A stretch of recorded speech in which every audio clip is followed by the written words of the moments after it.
Thank you, everyone. Welcome to the Council meeting. I declare the meeting open at 6 o'clock. I'd like to start by acknowledging tonight we meet on the lands of the Whadjuk people of the Noongar Nation and pay respects to elders past, present and emerging. In relation to apologies this evening, we have received apologies from Councillor Ros Harley, not from Dan Loden, so Councillor Dan Loden should be joining us shortly. So without any further ado, I'll go straight to public question time and receiving of public statements. So welcome to members of the public gallery.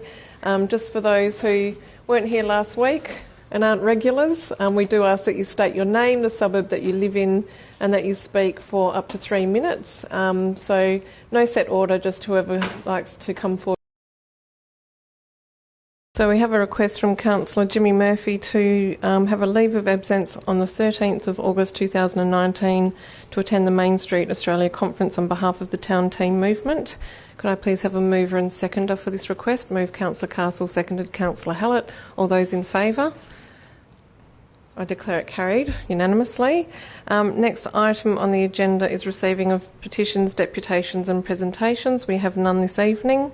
So item 6, confirmation of minutes. We are dealing with the ordinary meeting of the 25th of June 2019. Could I please have a mover and seconder for the adoption of the minutes? Move Councillor Sportacus, seconded Councillor Odin. All those in favour? I declare the minutes carried. In terms of announcements, I did just want to make a few announcements this evening. Just to note that the City of Vincent has recently announced support for homelessness at World Square, in that we have joined together with Uniting Care West to fund an outreach worker to work at and in the immediate vicinity around World Square 5 days a week.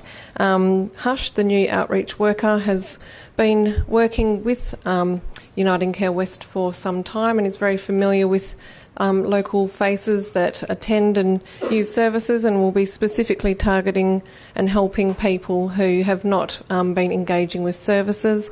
This is part of our approach under the banner of the City Homelessness Framework Response, where we're looking to work with our existing highly skilled and experienced homelessness not-for-profit services and the City of Perth to try to find ways to deal with the causes of homelessness, and to do that in a way that is meaningful and long-term. So we're really happy to welcome our new outreach worker to World Square.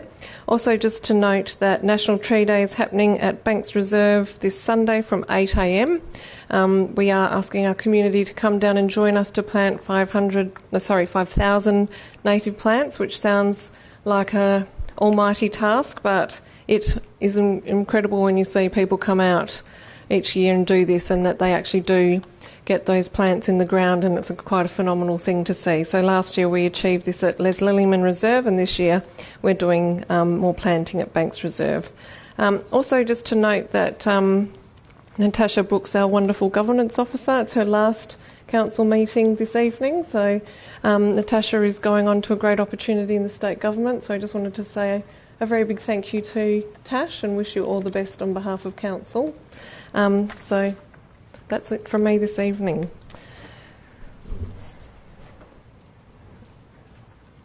Okay, so in addition to the items already raised by... Okay, we'll do that first. None received. Okay, so the CEO's just confirmed that we have had no declarations of interest received this evening. Yes?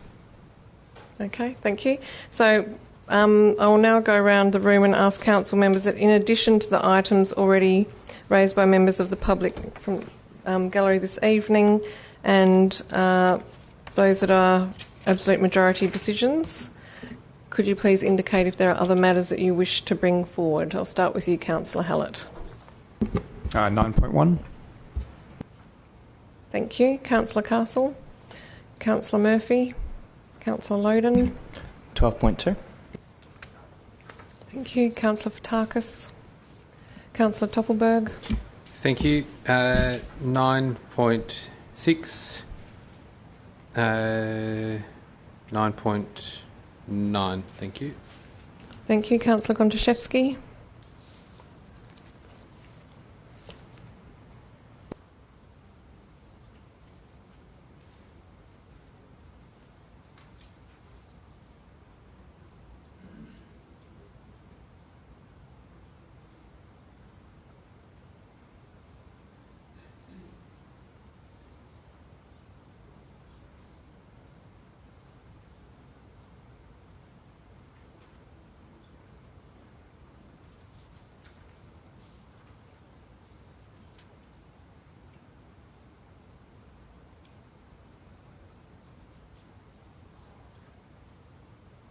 So, Mayor Cole, that assumes that the two notices of motion will be debated? Yes, they will. Yep, there's one is an absolute majority and one there's an amendment on the table.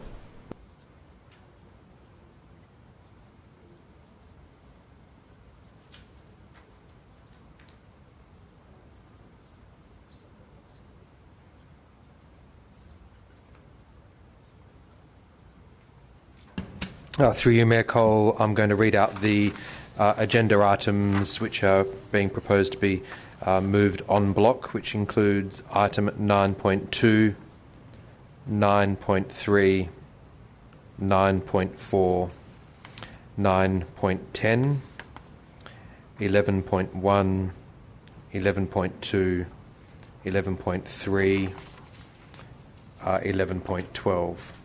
Sorry, 12.1. Could I please have a mover and seconder for the en bloc items? Moved Councillor Odin, seconded Councillor Sportacus. All those in favour? I declare the en bloc items carried.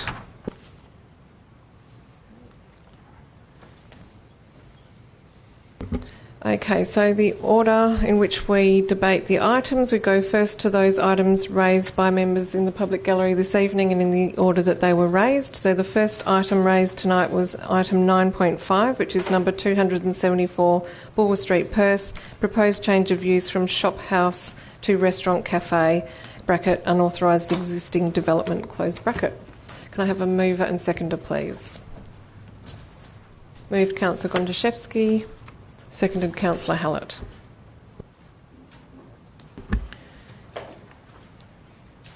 I'm just having a look. So, sorry, with the amended condition in relation to, is that now part of the actual thing? Because I'm overall supportive of the application. I feel largely it is very similar to what's been going on there for a really long time, and which has been enjoyed by the community and local residents. So I'm supportive of this. I don't think that there is a strong likelihood that noise is going to be an issue in the area, but do recognise that it is residential area, and so I can see that having an acoustic report would be of benefit.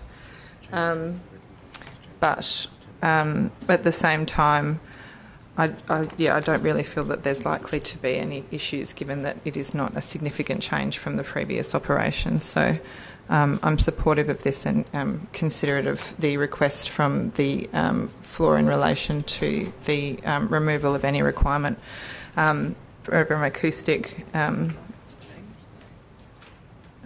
just trying to see. Determination advice. My version of the agenda doesn't have an updated condition, so... Yes, I've just spotted that and I'm just asking the CEO to look into it. So the amended condition hasn't appeared in the council motion. Through you, Mayor Cole, it's an advice note that we added, advice note number 4, which is attachment number 6, page 191 of the agenda.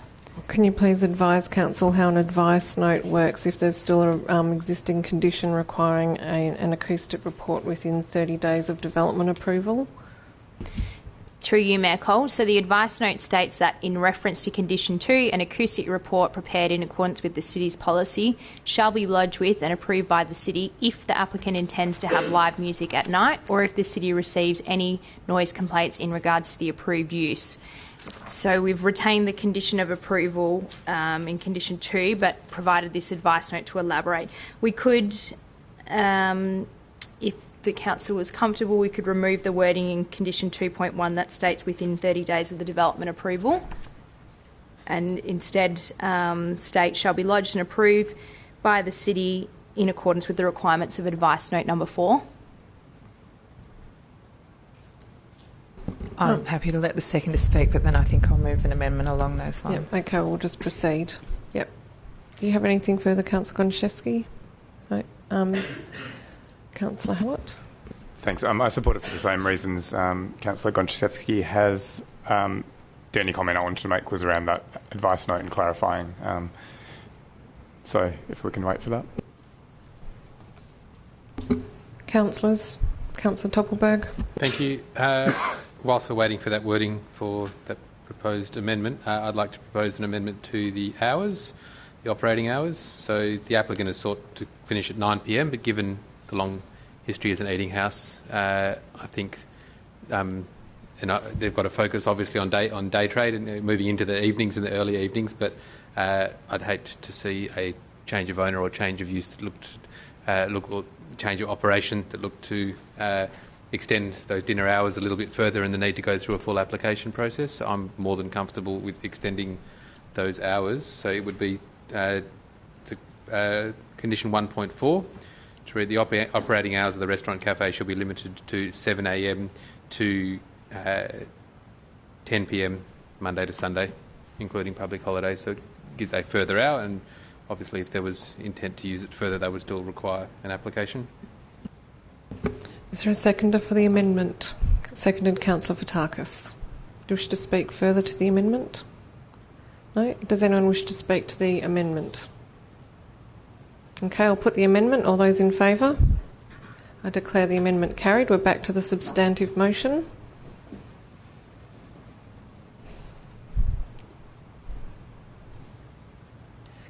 Just another question about condition 2. Is there any issue with actually making the advice note the condition?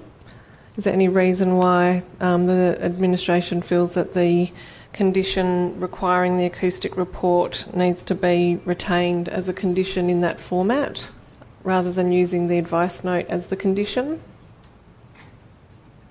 Through you, Mayor Cole, we can build the advice note into that condition there. So instead to read...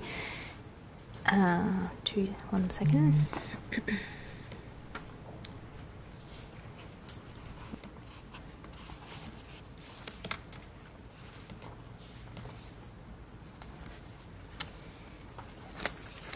An acoustic report in accordance with the city's policy, sound attenuation to the satisfaction of the city shall be lodged with and approved by the city if the applicant intends to have live music at night or if the city receives any noise complaints in regards to the approved use.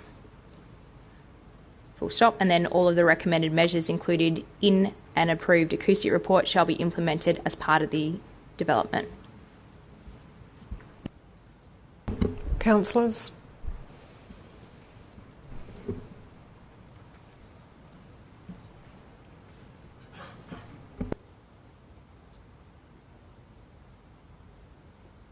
Councillor Hallett? Can I just ask a question regarding that wording and if the manager can or officer could comment on, in the instance of vexatious complaints, to trigger that, how would we deal with, I guess, substantiating any complaints, or would it be any form of complaint whatsoever that would trigger it?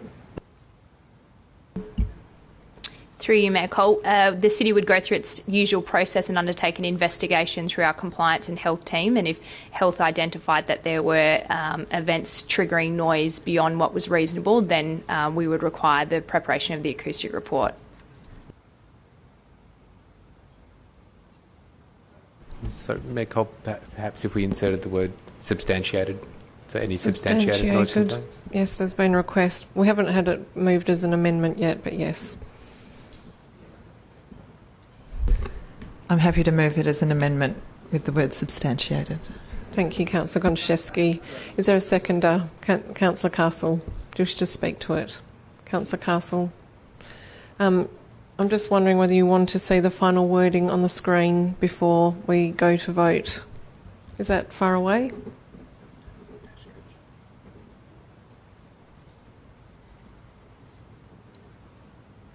Does anyone wish to ask any questions while we wait for the wording? Councillor Murphy? I'll ask a question. I'm just wondering, is it worth just deleting 2? Because wouldn't they need to comply with normal noise regs anyway? Wouldn't we just, if there was a complaint, address it? I'm just wondering why we would bother going to this next level given the business has been operating for 20 years. Through you, Mayor Cole, it's certainly open to Council to vary the requirement to require for an acoustic report to be prepared. The condition's been added as it's a policy requirement, but if Council wanted to remove the condition and vary that requirement, then it's open to do so.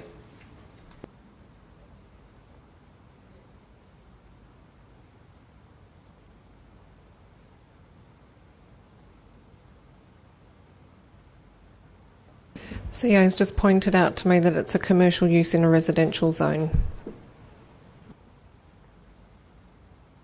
Can I ask a question, Madam Mayor, through you, to whoever's the purveyor of health currently at the table? In the event that the condition was removed, if there was a complaint in relation to noise, what would be the process to mitigating it from the proprietor's point of view? Would not an acoustic report be a way in which they could either contest or deal with that as part of it? How would the noise complaint process be followed through in the event there was a substantiated claim and the clause wasn't in there? Through you, Mayor Cole, I believe the process is when a noise complaint is received, we require the complainant to keep a log of noise events, and then if that's continued, the city will provide that complainant with a noise reading meter, which they're required to complete, and if then those results are submitted and verified by our acoustic experts, and they'll determine whether or not there has been a breach or not. And from there, then we would liaise with the landowner to see what mitigating measures are required. If it is that they're having amplified music and things like that, then we would need to consider if that's within the noise regs. But it would be unlikely that we would be able to require them to prepare an acoustic report. Just further to that, if they were, let's say it was live or amplified music and that was the issue, if they wished to either contest the noise level or to continue with it, would not the preparation of an acoustic report be either an option open to them or a recommended course of action at that point, rather than a condition of planning approval? Because that does the acoustic report not just give an assessment of what noise mitigation measures are contained within the building currently and what could be done to further mitigate it, which I assume would happen as a result of a complaint if it followed that course of action anyway? Through you, Mayor Cole. So yes, if there's amplified music and that's the source of the noise, then and we've determined that that's exceeding the noise limits, then there are possibilities that the city could fine them under the noise regulations. But the next step would be for the applicant to provide an acoustic report that demonstrates that they're either meeting compliance or what they would need to do to mitigate that, or they would need to, and through that process would need to seek an approval from our health team to exceed the noise limits if that was occurring.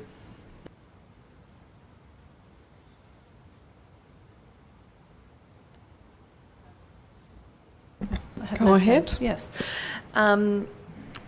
Firstly, I think just a question in relation to the wording. I think the words we talked about were substantiated noise complaints, but is there a particular reason why significant would be better?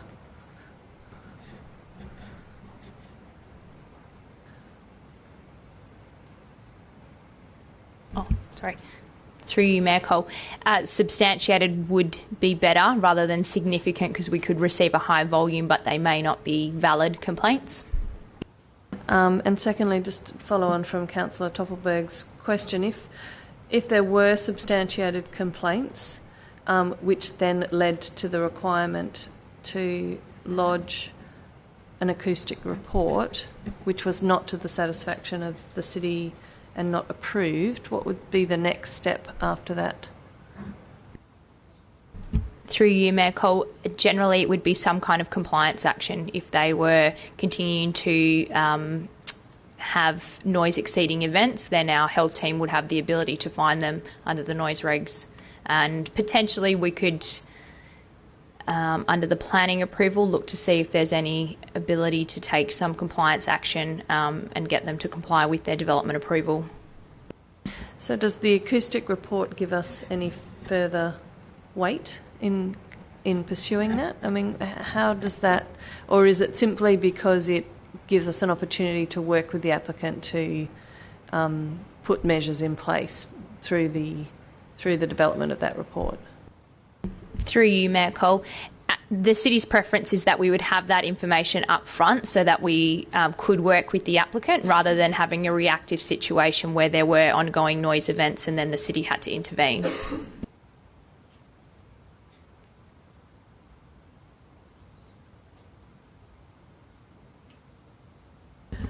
Okay, so we have...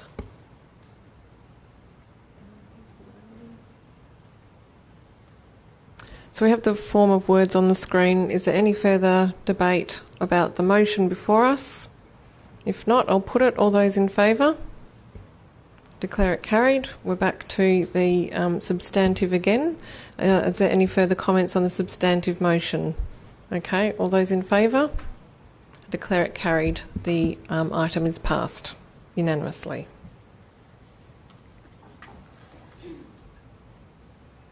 Okay, that takes us to item 9.7, which is 123 Claysbrook Road, Perth, proposed demolition of entire building and like-for-like reconstruction of existing facade and ground floor tenancy. This is an amendment to approval. Can I have a mover and seconder, please? Move Councillor Odin, seconded Councillor Sportacus. Thank you, Mayor. I'm supportive of this application. I was sitting on the Jade app. I think this is one of my first, I think maybe my second Jade app that I came to. And I remember the discussion at the time about taking this decision to do this redevelopment, particularly with the uncertainty of the concrete batching plant just around the corner. We did have some healthy debate at the time about the development. The applicant is nodding to, but I think it was a good result. It's unfortunate that the original build needed to be knocked down and rebuilt, but I think the proposed approach is appropriate, and I'm happy to support the officer recommendation. Councillor Sportacus.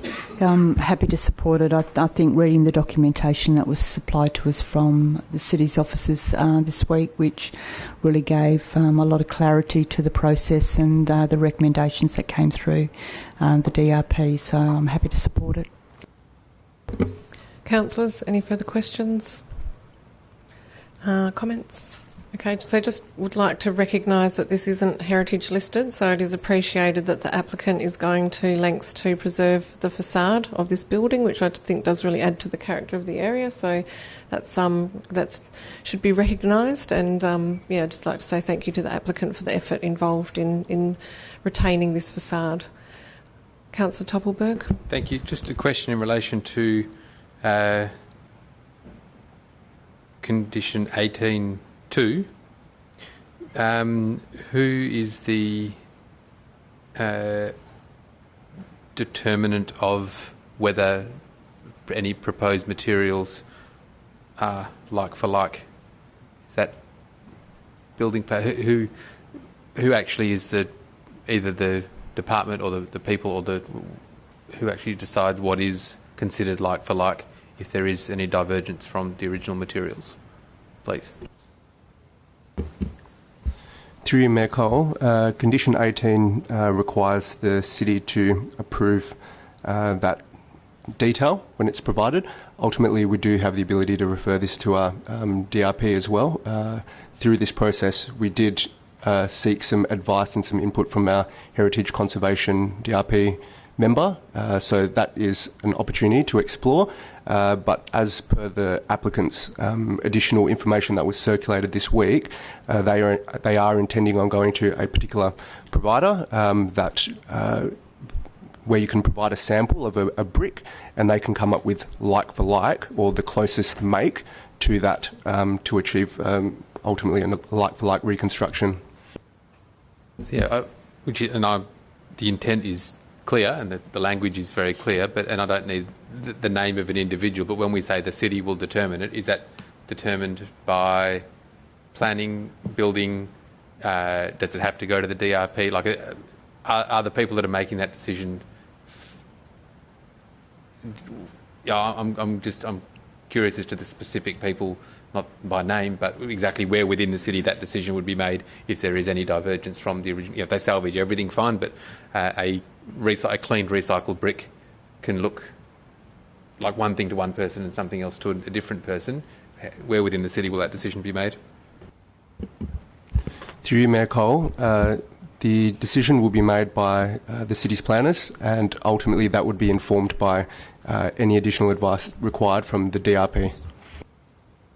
That's fine. I'll just make a very brief comment. I think that, like Councillor Loden sat on the DAP for the decision, and I think that the nature of the design of the rest of the building very much relies on that retention, and we can sit here for many hours and debate whether removing the render and cleaning the bricks on the building or doing it off-site and then putting them back together with mortar is better or worse or otherwise. It is, and acknowledging that it is not heritage listed and there is the ability to demolish and then build, as Mr Stewart said, potentially up to 5-6 stories. The key issue is that the validity of the rest of the building being built in that manner, in my mind, relies upon the retention of that facade in that form. So I think that it is critical, and it'll be interesting to see how it actually manifests on the ground, hopefully with a good outcome. Thank you. Councillors, any further comment? Okay, I'll put the motion. All those in favour? I declare it carried.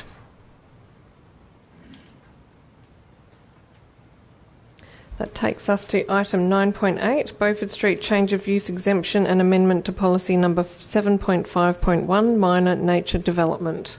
Can I have a mover and seconder for this item, please? Moved Councillor Toppelberg, seconded Councillor Murphy. So a question which I didn't bring last week because I wasn't here, but can I get an understanding of how the first sentence of Clause 1, which says it's effective from the 24th of July, which is tomorrow, and then the impact of Clause 3, which says that it will be advertised for a period of 28 days. What are we supposed to do with the feedback from advertising if we are intending on implementing it immediately, please? Through you, Mccole. So under the current regulations, 61.2D, the city, if there's development approval isn't required for a temporary use which is in existence for less than 48 hours or a longer period agreed by the local government. So through recommendation 1, it's proposed that the longer period that's agreed by the local government is up to 12 months. So that will enable that position to be implemented immediately, while simultaneously proposing amendment to the minor nature development policy to allow advertising of that to occur. If there's a situation where we get feedback through the minor nature development policy advertising that results in us not supporting the proposal in the longer term, then that recommendation that's proposed in 1, if that's approved by Council tonight, that would just fall away and it would revert back to the clause in the regulations where it's only a temporary use in existence for less than 48 hours, and it would be brought back to Council before the 23rd of July 2020, the policy amendment will, to either not proceed with that policy amendment or proceed with it in the exact form that it's in at the moment or in a modified form. And so effectively in line with the fears that were raised in the gallery, if that was the case that nobody on Beaufort Street wants the changes because it's going to result in a barrage of cafes moving in where shops are, the only risk that we would have is that someone would have to open a cafe in the next 28 days and then they've got 320 odd days in which that would be allowable because it would have been revoked 28 days later, or give or take. Is that effectively the risk that we're talking about? Through you, Mccole, yes, that's correct. Do you wish to speak to the motion? Okay. Councillor Murphy. Look, I just want to make a comment. Essentially, I support this. I think getting rid of red tape, I don't think that it's going to mean that Beaufort Street will be invaded by millions of cafes and the poor people will, somehow all other uses will disappear. I think that the intent is to try and give businesses more flexibility and look beyond shop, restaurant, cafe, small bar, and perhaps trying some different things. And I've talked about cultural uses or community uses or social enterprises or other things that are a little bit outside the box to try and reinvigorate the town centre. And I think it's an important policy to try out. I think Design WA is probably, sounds like they're heading this way anyway. Similar policy already exists in the city of Subiaco, and we certainly haven't seen Subiaco become one big giant cafe, so I think we're pretty safe there. But look, I think it's great committing to the city to give this a crack, and let's see what positivity may come out of it. Thanks. Councillors? I'll speak to it. In relation to this change, one of the other factors is that it is designed to support the vacancy project that the City of Stirling is launching in partnership with the City of Vincent, which is similar to a Renew Adelaide, Activate Perth, Fill This Space type of program, where we're about to release an expression of interest for an experienced provider to come on board, and the role of that provider will be to curate those uses that are going into those shop fronts, as well as negotiating with landlords about getting access and having those short-term uses in their shops while they continue to pursue more long-term leasing arrangements. So there is the curation that will come through the vacancy project, and I think that really when you're starting a business, it's really, we're finding, I think the Activate Perth experience is that mainly it's sort of community organisations, the creative industries and small retail that are coming into those spaces, or pop-up art galleries, those sorts of things are what the experience is. So certainly haven't seen an influx of cafes coming into that program. And also I just wanted to raise with council members that since the council briefing, what has been added to this item is to advertise item 4.2 of Appendix 3 of Policy number 4.1.5, community consultation. And what this is talking about is saying that where in a town centre, administration has decided to waive up to 5 car bays and waive the cash in lieu associated with that 5 car bay or less shortfall, that this is also a recommendation to council to advertise waiving the requirement to also advertise that, so that it's not only about the cash in lieu waiver, but actually allowing that to move through quickly. And I just want to clarify this with planning, but my understanding is that that would only be where administration is satisfied that that shortfall has been met by other measures such as a car parking management plan, and that if there is a feeling that the waiving of that cash in lieu is a discretion that could have an impact, that would still be advertised, but it's in a situation where you might find a car parking management plan has satisfied administration's view on those 5 or less car bay shortfall. Can I just clarify?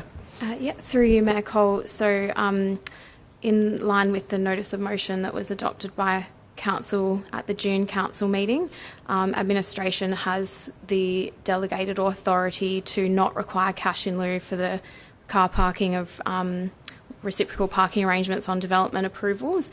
At the moment, we have a policy position in our community consultation policy that would require us to undertake consultation for any application which requires us to exercise discretion. Administration already has the ability to apply its discretion in using the community consultation policy.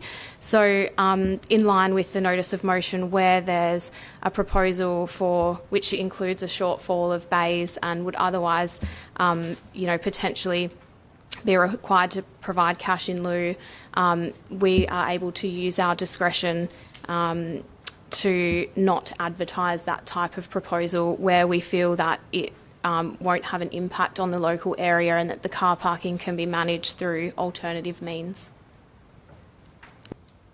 Thank you. So I just wanted to draw that to your attention. And I just want to say, look, I really strongly support this initiative. It's a trial for 12 months, and I think that it's a really important part of the puzzle in saying that Beaufort Street's open for business, that we need to encourage people to come in, have a go, and get in there without without having to, go through planning applications, particularly to support the vacancy project. It's absolutely critical for that.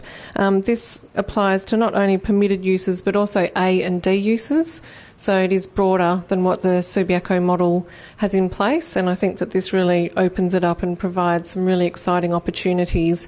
And when people are crying out for all stakeholders to take action on Beaufort Street, I think this is a really fantastic way that an area where council does have discretion and where we can actually try to make a difference, that we're showing that we are trying to look at ways to trial to activate Beaufort Street. By far and away, in terms of vacancy rates, it is the town centre currently in the city of Vincent that has the highest levels. We are seeing other town centres have struggles with businesses turnover, but overall we are seeing those vacancies fill. But if that also starts to become an issue in town centres where we're not seeing that turnover happening, we're starting to see the same issues start to emerge that we're seeing in Beaufort Street. This is a really fantastic opportunity to try this approach where we need it most, and then if it's needed in other town centres, we'll have some experience and understanding of how that works if we need to roll that out and try that in other town centres. So I think this is a really great example of the City of Vincent showing that where we have discretion, where we have the ability to make change, we're prepared to do it, we're prepared to be bold, go beyond permitted uses, and we're happy to see what comes out of it. In terms of anything really bizarre coming out of this, building and health compliance remains in place. That's state government regulation where we don't have discretion. So I feel pretty confident that this is a good approach and that we're not going to come up with any car washes moving into existing shop fronts or anything bizarre of that nature. So, so really happy to support this. Are there any further comments? Okay, I'll put the motion. All those in favour? I declare it carried.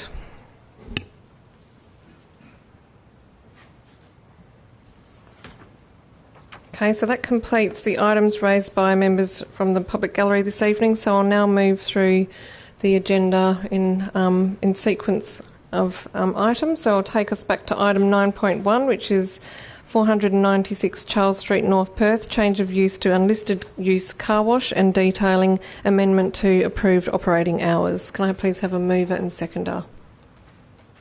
Moved Councillor Odin, seconded Councillor Hallett.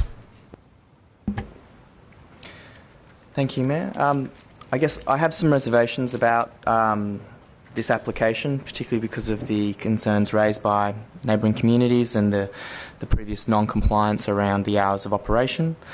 Noise does seem to be a genuine concern of people in the community.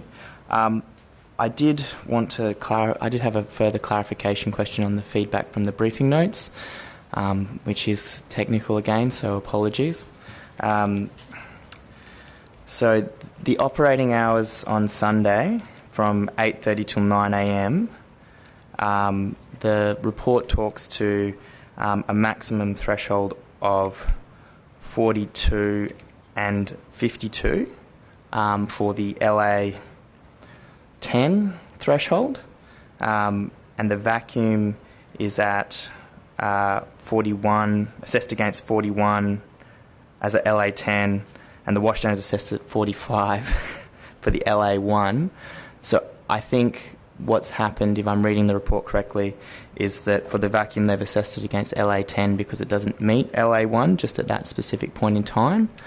I recognise that's a very complicated question, but does that make sense what I'm asking?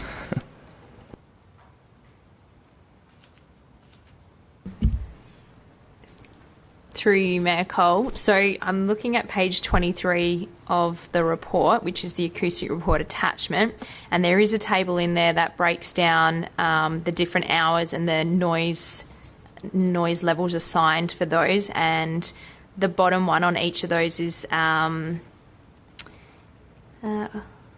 we go. From 10 p.m. to 7 o'clock any day, and to 9 a.m. So it's assigned.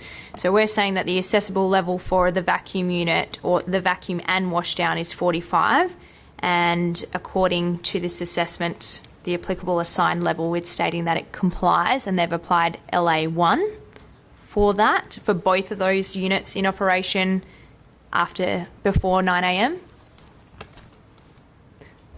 I don't know if I answered your question or not.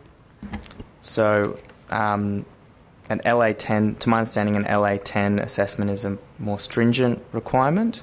So the vacuum unit is required to meet 42 on a Sunday morning before 9 a.m.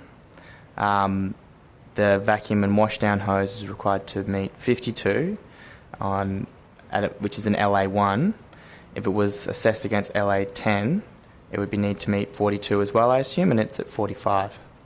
So it's over by 3 dBA, I think, if I'm reading that correctly.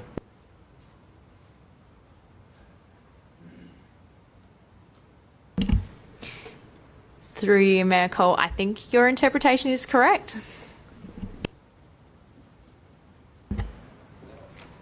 Great. Well done, Dan. Pat myself on the back there. So I guess my concerns are around the hours of operation. There is an amendment on the pink. I'll let others speak to it, but I am supportive of that amendment. I do think we need to restrict the hours on this application. And if they can demonstrate that they can operate within those hours and that the concerns from the community are addressed appropriately, then I think this is supportable. Thank you. Councillor Hallett? Can I just ask a question about, in terms of planning considerations? Certainly we've heard that there's been previous complaints around the working outside of the hours of operation previously approved, and what relevance that has for us in terms of making a decision on this matter. Through you, Mayor Cole, I guess for the purposes of making a recommendation, the administration hasn't taken into regard the complaints that have been received, largely because the complaints that were being received were that the use was continuing to operate outside of its approved hours, and the response to that was the city advised the landowner applicant to submit an application that reflected the hours that they wanted to operate for. And it was the administration's view that that was largely addressing what the complaints were relating to. So I guess approving non-compliant behaviour and making it compliant. Through you, Mayor Cole, yes, trying to address the area of non-compliance and get an approval that reflects how they're actually operating. Thank you. I guess I tentatively support the recommendation, but with the changes suggested in the pink, if we want to move those.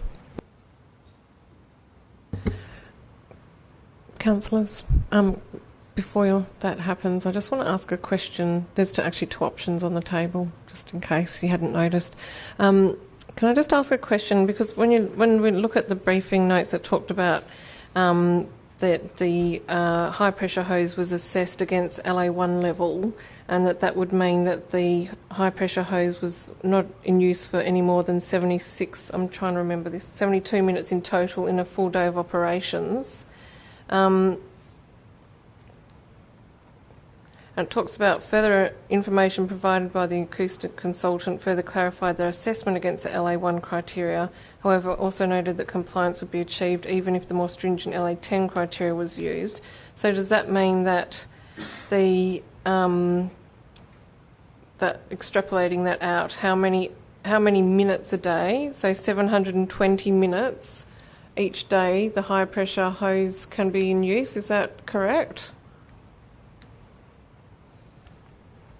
Just trying to get a feel for how many hours of a day the high pressure hose can be used with the L10 modelling. I think I can work it out with my handy phone calculator.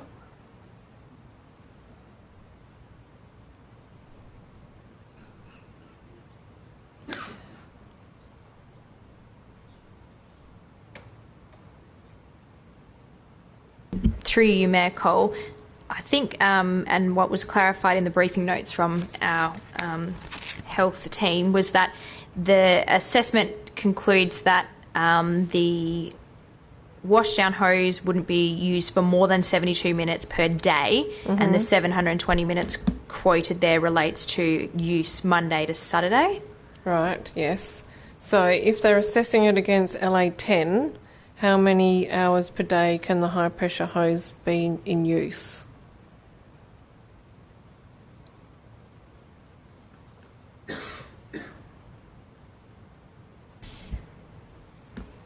Through you, Mccole, I wouldn't be able to give you the minutes response to that. All that I could say is just to reiterate what the assessment concludes is that whether assessed at LA1 or LA10, the hose and vacuum are compliant with the noise requirements for the period that they've been assessed to be used. But I wouldn't be able to tell you the minutes. Sorry. I think I'm just having some concerns about whether the period that the modelling and the actual period of use, whether the modelling is actually reflecting the actual use of the high pressure hose. I think that's the concern.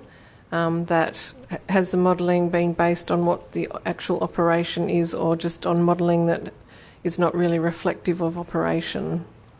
So I guess if I can rephrase it, are you confident that the acoustic report is based on operation, even if that operation was occurring within the proposed hours before council for consideration, not the current approved hours? Are you confident that that acoustic report reflects the actual operation of the business as opposed to a model that doesn't?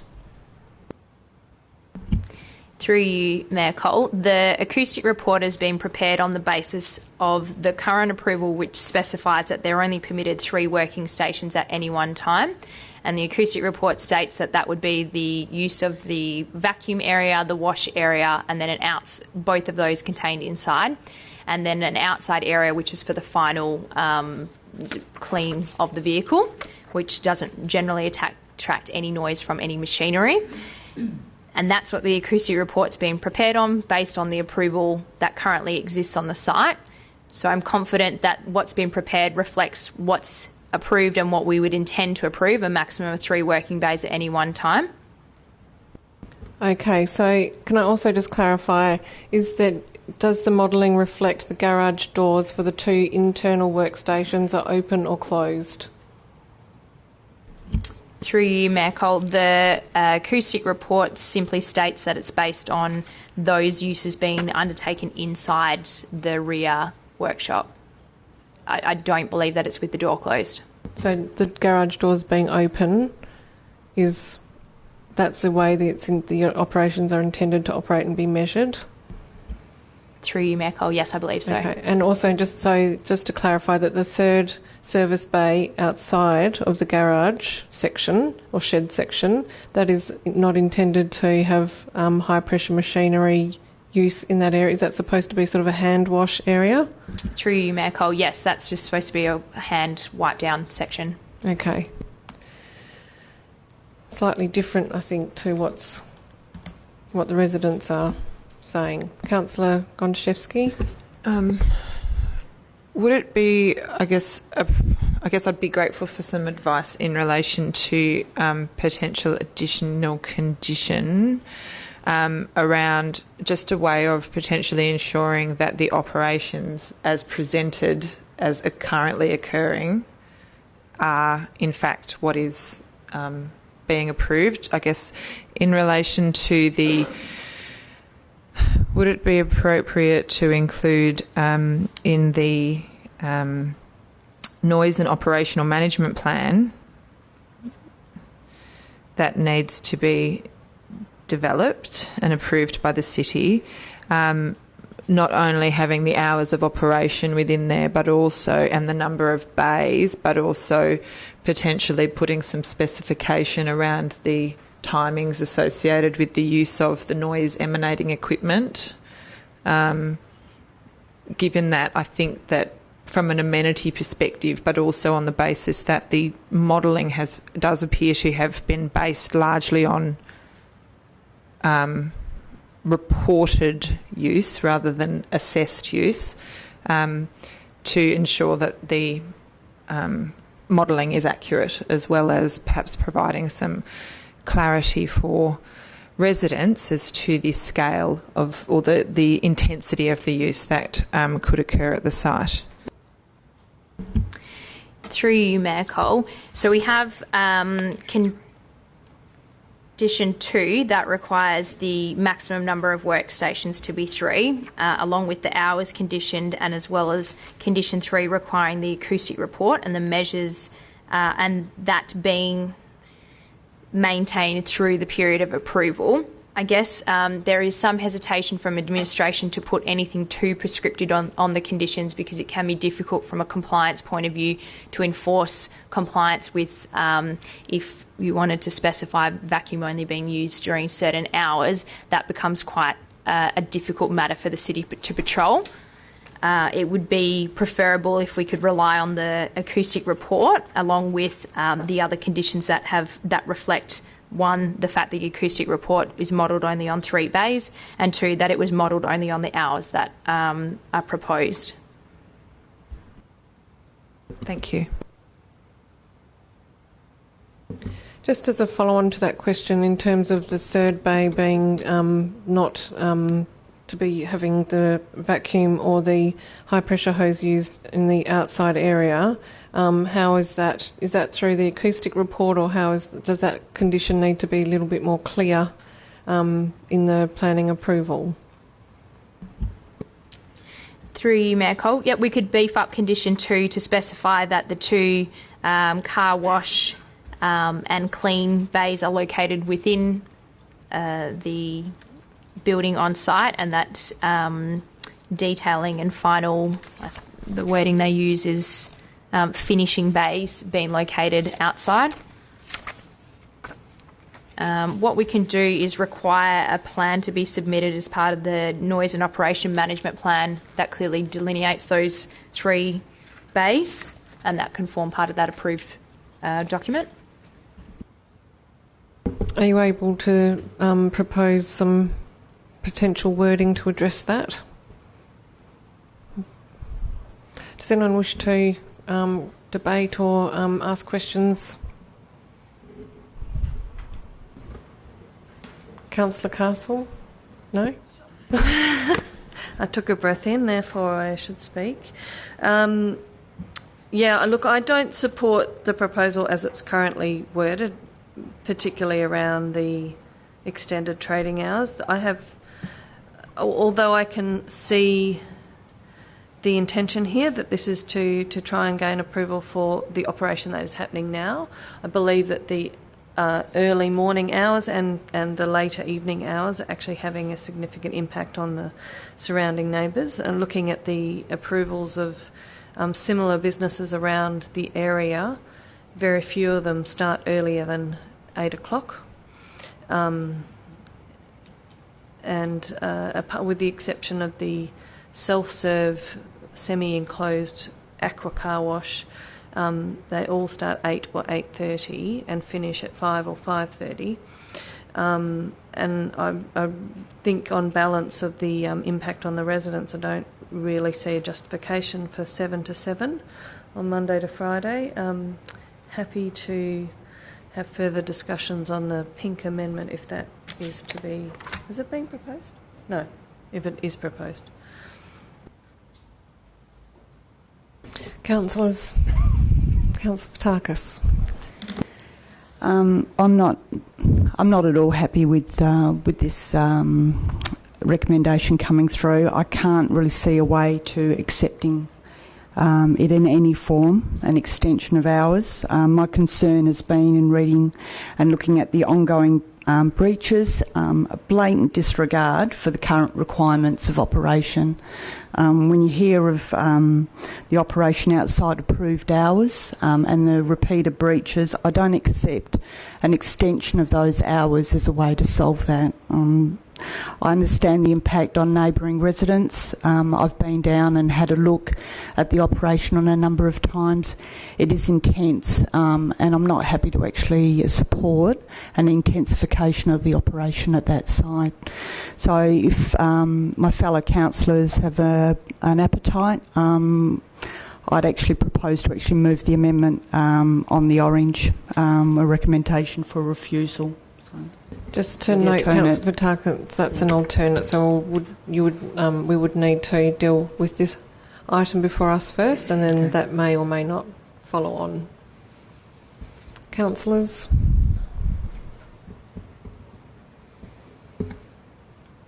Councillor Gondaszewski. Just to satisfy myself, one more question in relation to the acoustic report. So, given that the assessment on the acoustic report has been based on the high pressure hose being used for less than 10% of the time, is that then sufficient to say that if the operation was demonstrated, or if there were substantiated complaints received that the high pressure hose was being used for greater than 10% of the time over a particular period of time, that either another report will be required, or, I guess I'd be interested in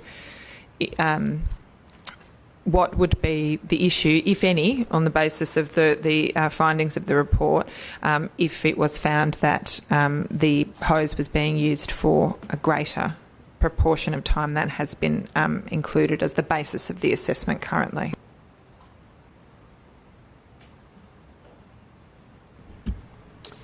Through you, Mayor Cole. The applicant's required to comply with that acoustic report. The condition 4, which relates to the noise and operational management plan, talks about complaints management procedure and documenting those. If the city was to receive continued reports of non-compliance with the acoustic report from those surrounding residents, then the city would require review of that noise and operational management plan and would seek to enforce that acoustic report and compliance with that report. Again, we don't believe that it would be suitable to put on a specific condition that required the hose not being used for more than 10% of the time, because we believe that compliance with that will be quite difficult to achieve in terms of how the city would review the compliance of that. Councillor Toppelberg. Thank you. Just want to get some clarity around what's actually going on the ground. So on page 45 of the agenda, which is the applicant's response to submissions, so some of the submissions, and we've obviously had noise complaints, which we've followed up. So one of the issues raised is the playing of loud music and the volume of yelling. It's referred to as yelling. And the applicant is saying, I'm 100% sure it has never happened in relation to music, and it says no loud music is played and there's no yelling at staff. Given the amount of time that we've spent on site, can we confirm whether music is being played and what defines loud music? I'll talk to it more in a moment, but I'll just ask that as a question. Through you, Mayor Cole. The times that I have been in attendance, there hasn't been any loud music, and the discussions had with residents around there is that the loud music seems to have ceased. Not sure if that's in response to action from the city to review that. And what constitutes loud music, I guess if it's causing an amenity impact on those surrounding people, and if it can be clearly heard from those adjoining properties, then it's quite likely beyond what's acceptable.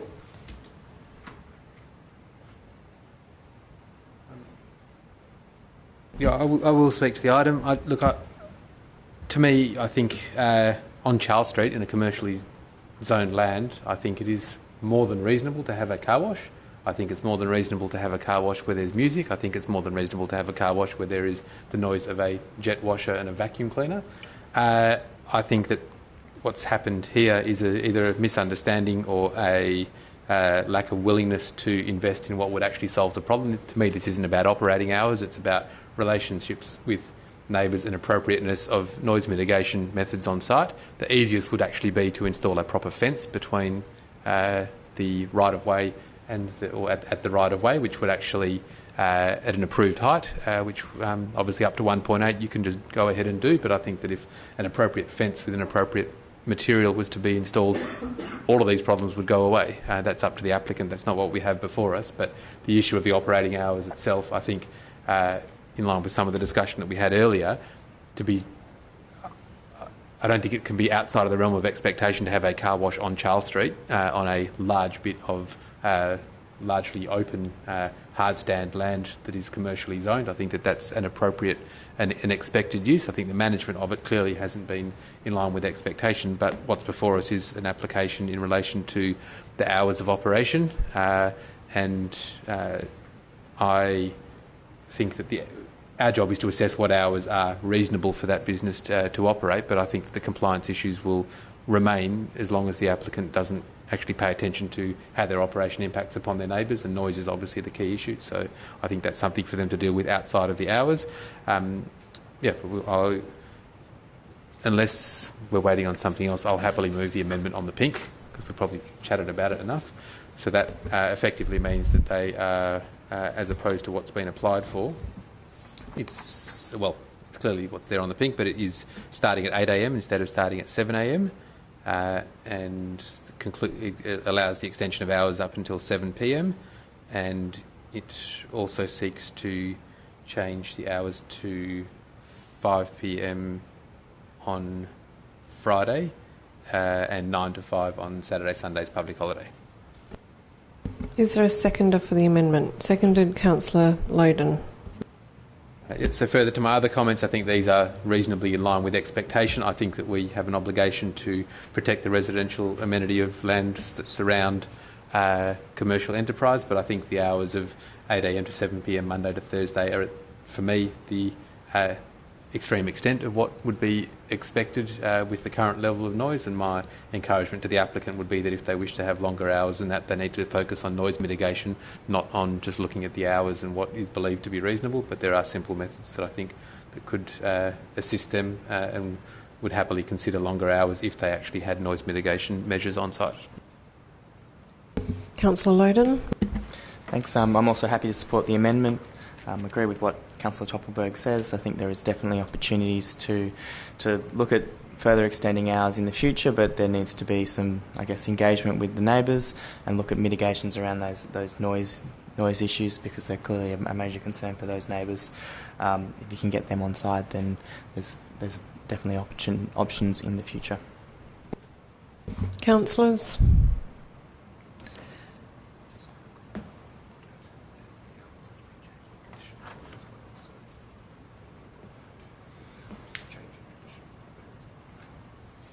The CEO has just pointed out that it also requires a change to condition 4.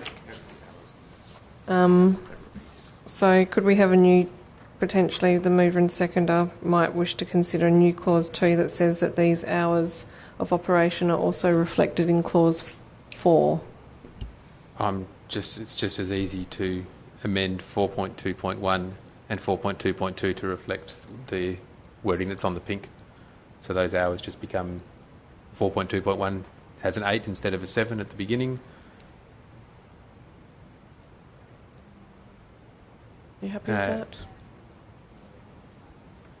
The next line becomes 8 a.m. to 5 p.m. Friday.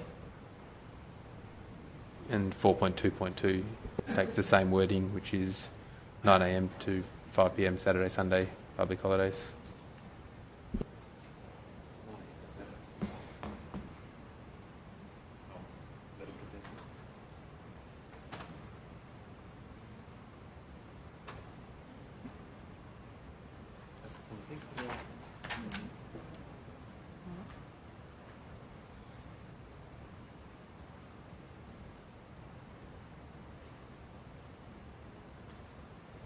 Can I just make a comment for clarity, Madam Mayor? Yes. My reading of the amendment that has been moved, it actually seeks to further restrict the existing hours on the Saturday where they're currently entitled to open from 8 a.m. That's their current approved hours. So I'll let Correct. I'm happy to speak to that. I'll let the amendment run as is and then deal with it after that. Thanks. So where are we at with the amendment? We're waiting on some proposed wording, but while we do that, does anyone else wish to speak to the amendment? Councillor Hallett. Just a question. There's a comment here that the different time for Friday compared to Monday and Thursday from 5 p.m. instead of 7 p.m, but the applicant would prefer to maintain 7 p.m.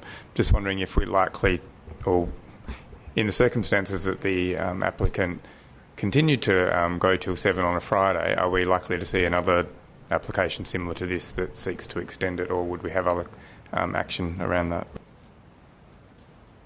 Through the Mayor, likely the approach would be for compliance to enforce compliance with the approval. If Council chooses to approve the amended hours this evening, then we would enforce compliance with those hours, and if there's continual breaches of those hours, then we would seek to take further compliance action, potentially through prosecution.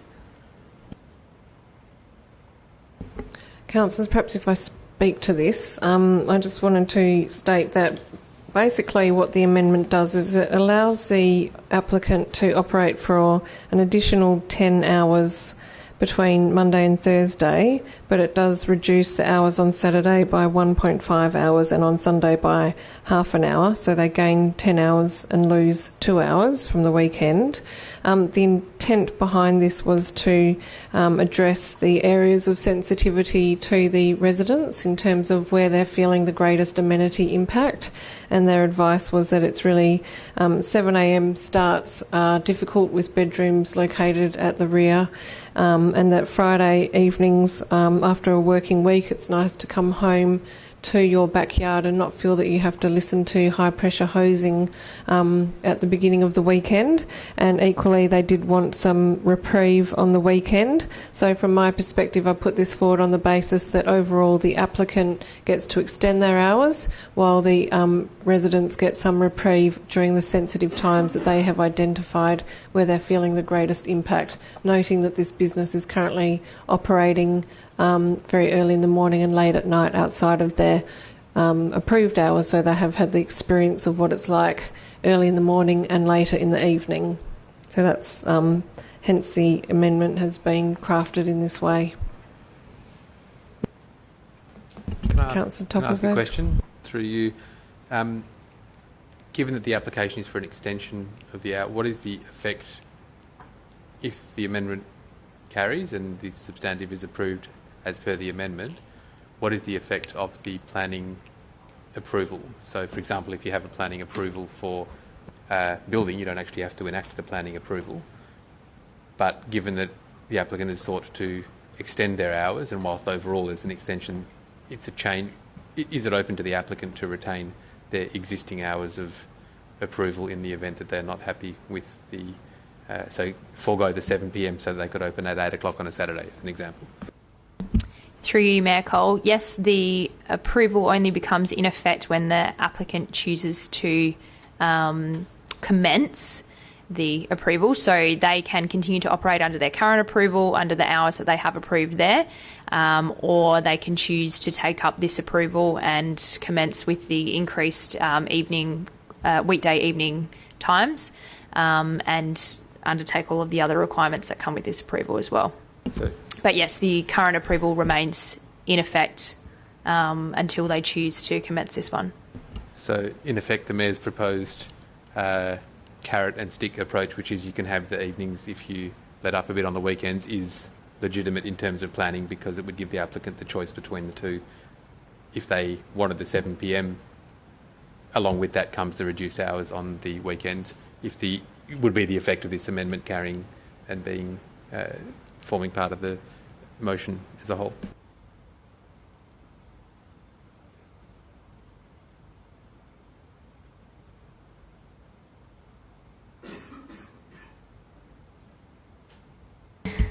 Through you, Mayor Cole. Yes, so as per the previous response, they can continue to operate under their current approval or take up this one. To determine if they've taken up this one, then we would need to have some kind of confirmation with them or undertake some compliance to confirm that they are operating under the current approval, and then seek for the other items to be submitted as well. Can I ask a follow-up question to that? If they choose to take up the new approval, does the old one fall away forever? Do they ever have the option to revert? Through you, Mayor Cole, the condition 6 of the recommendation states that all other aspects of the approved plans, conditions and advice notes that were originally approved in 2011 will continue to have effect. So it doesn't fall away. Those requirements and anything that was above and beyond these requirements continue to have effect. But this is replacing the existing condition relating to the hours of operation. So does that effectively give them the option to switch back and forth?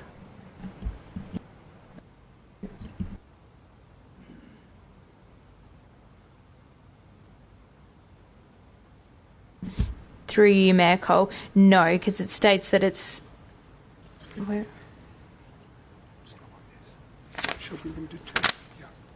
Oh, sorry. The proposed condition 4.2 says the hours of operation of the car wash and detailing shall be limited to, so this is the maximum that they can operate to, but they could also operate less than those hours. But it's our intention that these hours supersede those currently on the existing approval.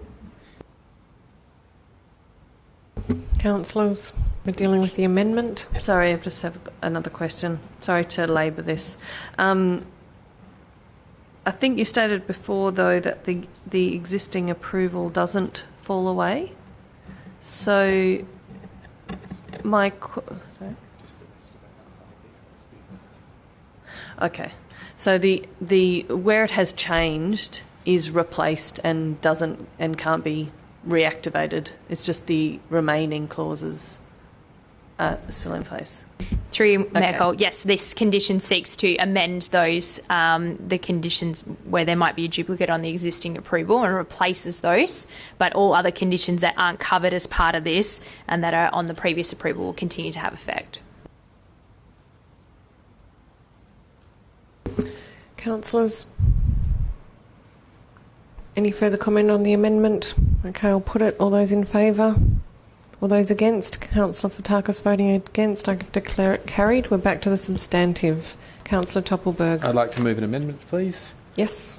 So in both those instances, so in Clause 1 and Clause 4.2.1, so where it has the hours for Monday to Thursday and Friday, I would like to add Friday and Saturday so that the Saturday hours would be commencing at 8 a.m, not at 9 a.m. Is there a seconder for the amendment? There being no seconder, the amendment lapses. We're back at the substantive. Any further comments in relation to the substantive motion? I just would like to conclude my own comments by saying that for me it was a bit of a question mark over approval of additional hours, but I think that where this approval seeks to take us is to try to accommodate this commercial use in a commercial zone on Charles Street by trying to mitigate some of those sensitive times that are having impact on residential neighbours. So overall I think that this business can support some additional hours, but that then had to be some give back to the neighbours on the weekends to minimise the impacts. I think that the compliance piece around this is now quite critical because the hours of operation that are actually happening are up to 10 o'clock at night. So in terms of this now seeking to bring the applicant into compliance, hopefully this has given them some more time to run their business so that they are less inclined to run in an unauthorised fashion. So that is the intent behind trying to tweak these hours. So are there any further comments? Okay, I'll put the motion. All those in favour? All those against? Councillor Sportacus voting against. I declare the motion carried.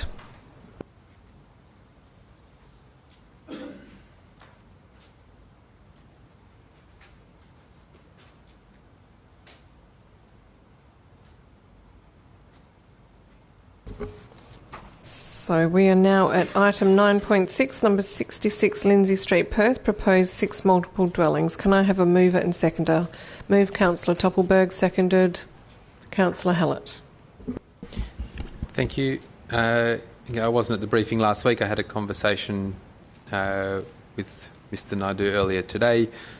Just wanted to highlight, and following our conversation, hopefully we will see a change in how we address applications as they come to council, as they come before the city moving forward. But my key concern was the bin store and the appropriateness of the bin store, given that we've just taken $500,000 of ratepayers' money to invest towards a third bin, and the inappropriateness of the proposed bin store for this development to be able to accommodate that. And whilst I accept that it's not a current requirement and it wouldn't be appropriate to refuse, defer or require design changes at this late stage, I do think it's critical, and so I was happy to bring it up in this forum as well. But it's something that we need to be mindful of from the very first time we address applications, because there are two issues in this proposal, and the plot ratio probably suggests that we have development being pushed to its absolute maximum for the site.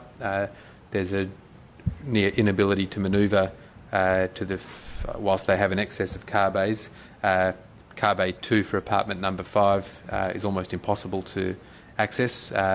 You would presumably drive in and reverse into it, but you'd need to do depending on what's parked in bay 1 for apartment 5, you'd need to do some pretty careful manoeuvring to be able to get out in forward gear, and likewise if you were to propose to get into apartment 5 bay 2 in forward gear, you'd need to be fairly adept in your driving as you came around that corner. So I think that those issues, and again the additional stores which are surplus to requirement that are provided at the rear of each of the car bays, are also very difficult to access. So I think the landscaping and the bin store all point to probably a little bit too much development on the site. That being said, I think that it's to an extent it's appropriate for the location. I also had a reasonably long conversation with Mr. Naidu about the what's shown as home office, but the 20 square metres of space with its own amenities at the northern section of the property. I think that I'm very excited to see what happens there, considering it's being limited to use for the occupants of the building, unless everybody is planning on having a co-working space or they plan on having lots of strata meetings. It'll be very interesting to see how that space actually manifests, but as far as an active use on the ground floor for the site, I think that we will hopefully see something interesting evolve there over time. That was all.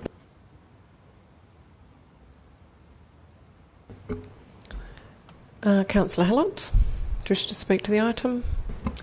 Just that I support the officer's recommendation. I mentioned last week a bit uncomfortable about the number of or the excess of parking bays, but I think, as Councillor Toppelberg mentioned, I think for me the location and the particular density and of this is comfortable for me, and I guess I'm pleased to see the community and environmental orientation of the design more broadly. So happy to support it.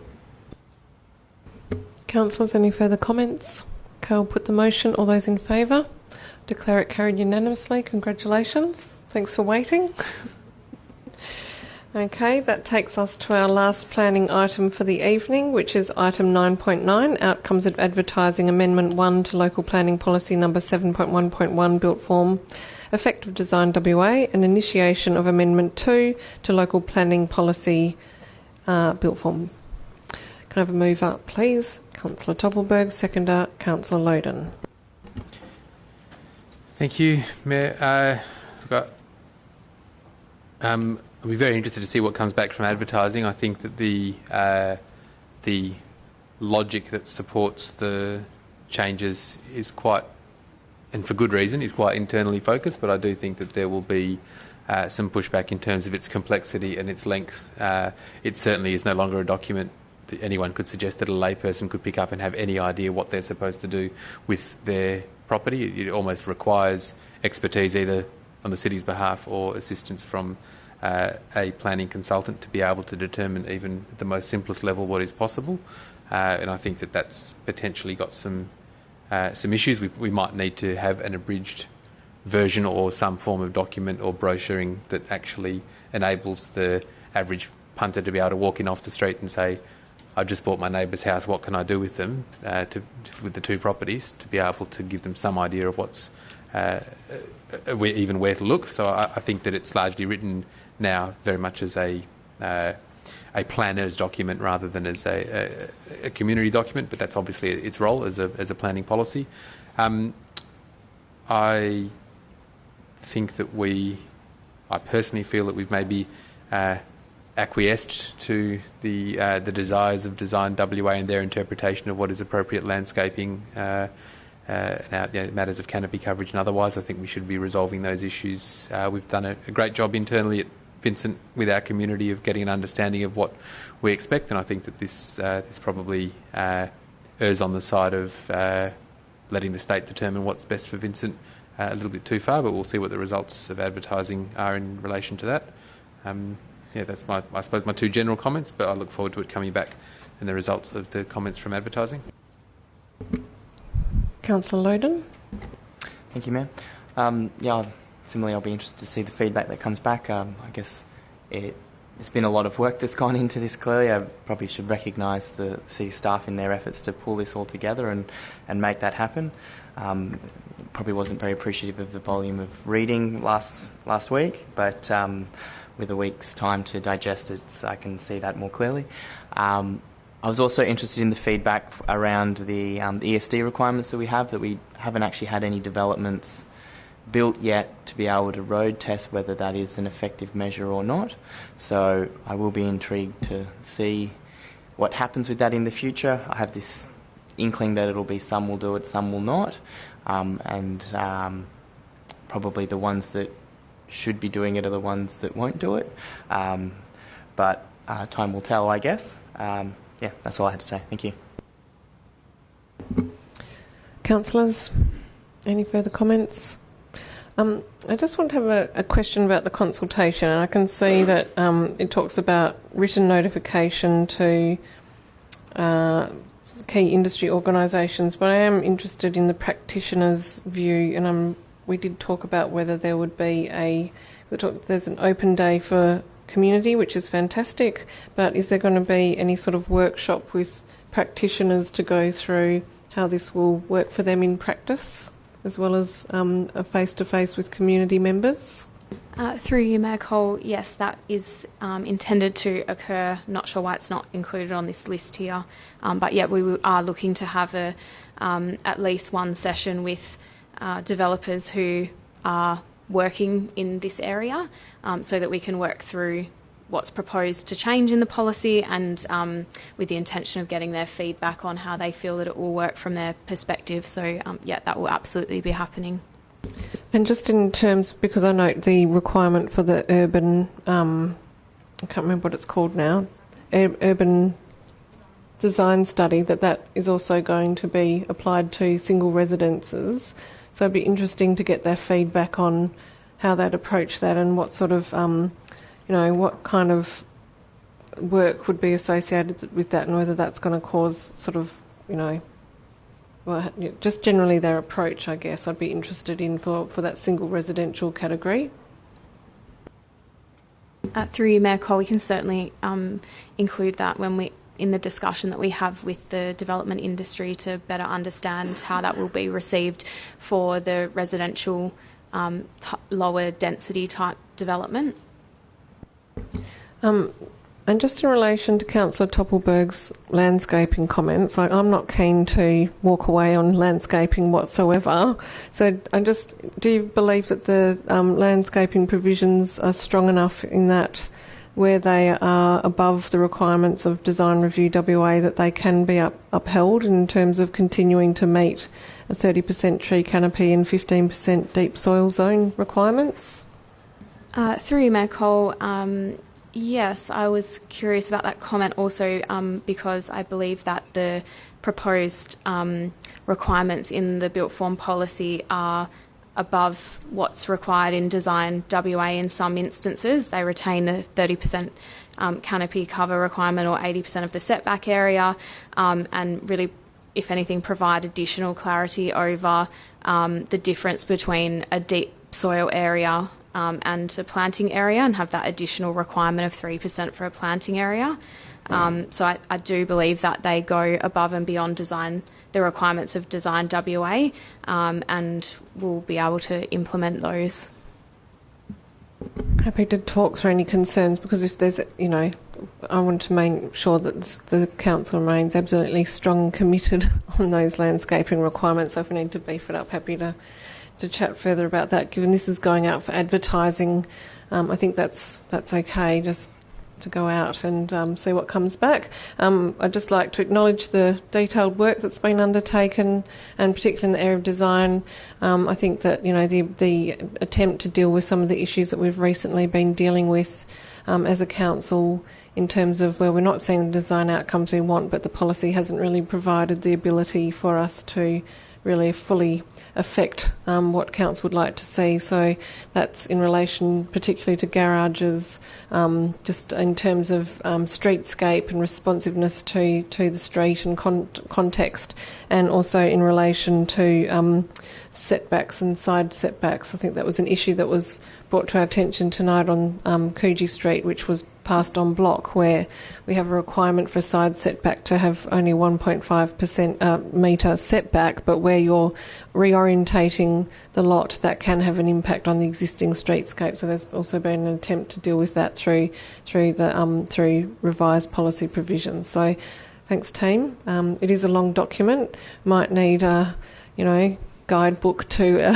sit alongside it, but I do want to acknowledge that detailed work that's gone into it. So I'm very, very keen to hear what the feedback is on this one, and whether we need to tweak in response to that is something that we will need to consider when this next comes back to council. Any further comments? Okay, I'll put it, the built form policy amendment number 2. All those in favour? Declare it carried unanimously. Thank you, Planning in Place.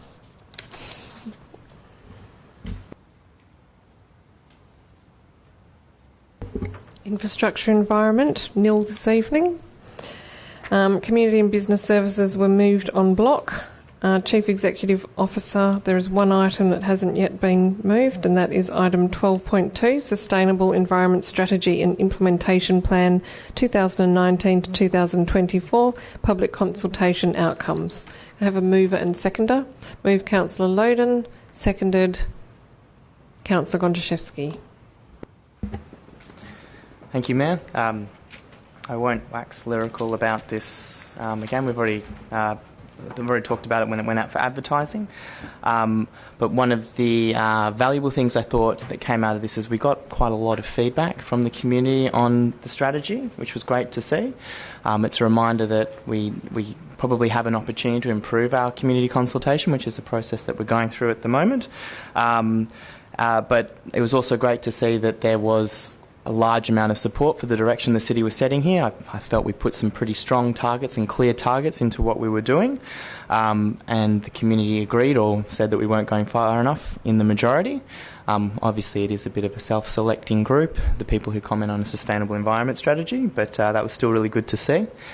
We did get some feedback, particularly from Beaufort Street Network, which have a group within their committee that look at these types of activities and appear to have a bit of a brains trust around this stuff. We actually had a direct meeting, myself and city staff, with some of the representatives. It was really, really valuable discussion with those guys. One of the key points they made out of that was the issue around no electric buses being proposed through the Beaufort Street area, and would like to have seen that happen. I think you mean electric, but pro-electric buses. Yes, they were pro-electric buses, but there is currently no electric buses. Thank you, Mayor. And requested that we include some advocacy to the state government around that. As you may be aware, the state government's recently committed to a large number of diesel buses over the next 10 years. Which appears to be in contrast to the direction that we're setting and we're really looking towards.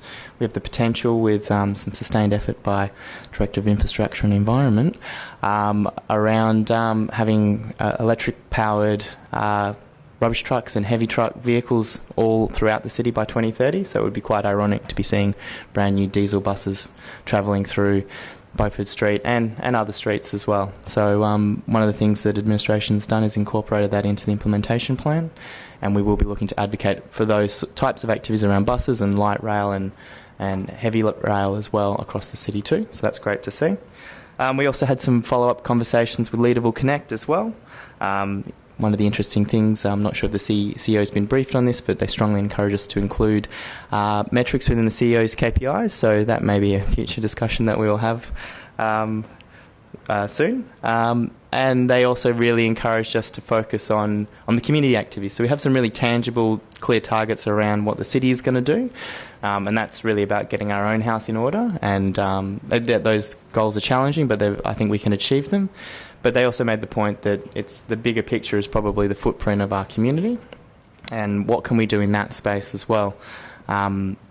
I guess one thing they were suggesting, which is an interesting idea, I'm not exactly sure if the city can do this or how it would be done, but if there was a way that we could negotiate directly with renewable energy power providers and provide that power through to our residents to set up, basically be a deal broker for something like that. Canberra has committed to a target of zero emissions, not only for their operations but also for their community's operations as well.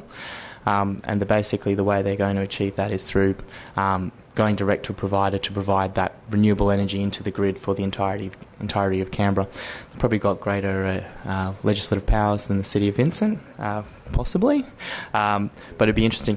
I would observe that would be an incredibly innovative thing for the city to undertake. So something to consider in the future. But overall, really supportive of this strategy. Thank you. Councillor Gondaszewski.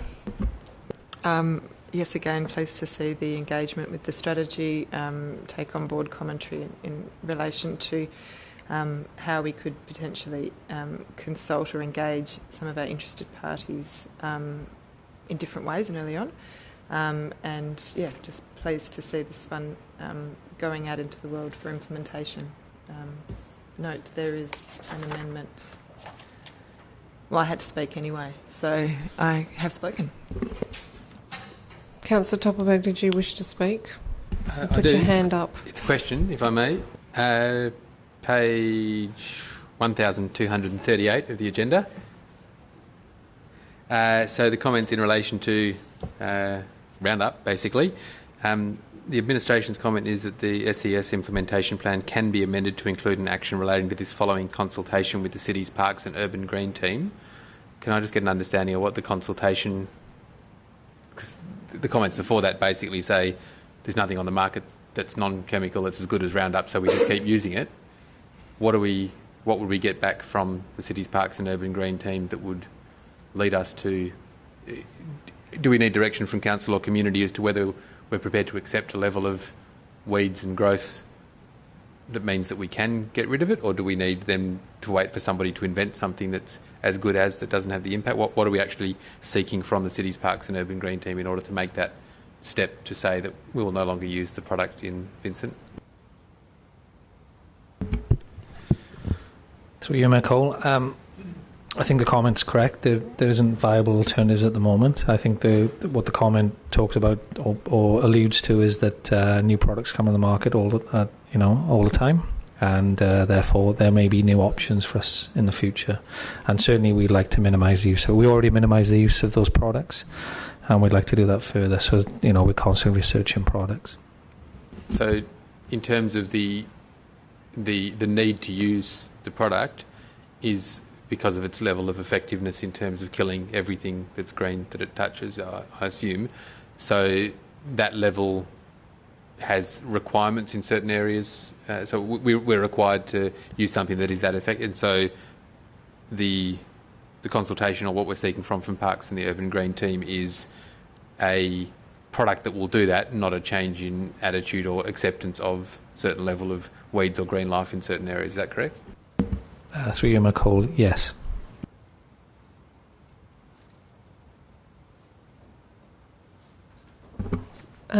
Councillors, Councillor Odin. Can I move the amendment on the purple? Is there a seconder for the amendment? Seconded, Councillor Murphy. Thank you, ma'am. So I'm just requesting an additional part to be included in the implementation plan, which is to investigate measures for reporting on our Scope 3 operational greenhouse gas emissions, and beyond that, this 5-year time frame to be look at measures to reduce those Scope 3 emissions. So Scope 3 emissions is basically everything else that you produce as a result of your footprint. Probably one of the best examples, the Scope 1 emission is the rubbish trucks that we drive around because we burn the fuel in our vehicles and produce the emissions. Scope 3 emission example would be the recycling trucks because they are contracted out and the contractor basically produces those emissions and they're technically responsible for that footprint. The reason for measuring Scope 3 is to make sure you're avoiding what they call carbon leakage.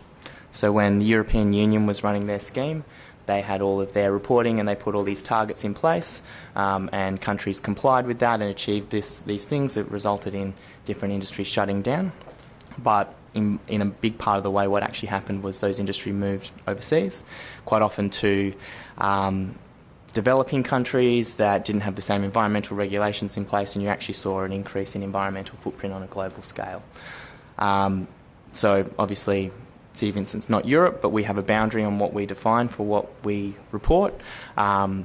If we wanted to achieve zero tailpipe emissions from the City of Vincent, the easiest thing would be to just contract out the entirety of our vehicle fleet, and we would have achieved that outcome. So making sure that we're estimating our Scope 3 emissions will then show through our reporting that we may be achieving reductions in our Scope 1 and Scope 2, which is our electricity emissions, but we're not achieving our Scope, but then our emissions elsewhere are increasing. Similarly, technically, we could sell all of our buildings to a building management company and then contract them back off them with the building management company being responsible for paying the electricity bills, and we'd achieve our stationary energy targets as well. I do not see that as a viable strategy for the city, but I guess the point is to make sure that we're not achieving an unintended outcome here. It is quite complex to measure Scope 3 emissions, but it's really, the intent is to leave that open to administration to figure out what's significant. The obvious things would be our recycling trucks and vehicles that are associated with other activities that we're contracting out to people. Potentially the volume of asphalt that we lay across the city and the concrete that we lay into our footpaths and so forth could be significant, but it's probably not because it's an embedded energy and it sits there for 40 years. But it's I guess up to the city to have a look and see where they think the big hitters are and how we can identify those and measure those appropriately. Thank you. Councillor Murphy. Sounds good to me. No cheating, guys. Councillor Toppelberg. Thank you. Question to the CEO. The administration's comment says supported. Councillor Odin's indicated it's up to the city. Can you give us an indication of what the costs may be? Or do we have any idea what the costs may be? That's my first question. Through you, Mccole, just to clarify the specific nature of the amendment and the action to be included in the implementation plan only relates to us investigating what the measurement and reporting options could be. This is a very new area.